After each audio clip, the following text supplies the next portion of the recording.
3 ways on how to show love and gratitude for the old folks. First, mapapagulang man yan o di kaya ay grandparents, we have to spend time with them and give them undivided attention. Ilapag mo na lahat ng mga mobile phones, makipagkwentuhan sa kanila at makinig sa kanilang mga life experiences dahil matututo tayo for sure.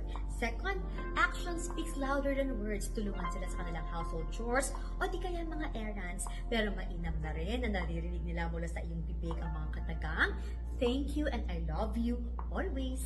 And third, hinay-hinay sa pananalita dahil sensitibo na ang pakiramdam ng mga old folks at matampuhin sila. Kaya naman treat them with respect and dignity and listen to their advice and words of wisdom. Dapat laging ipadama ang ating pagmamahal before it's too late.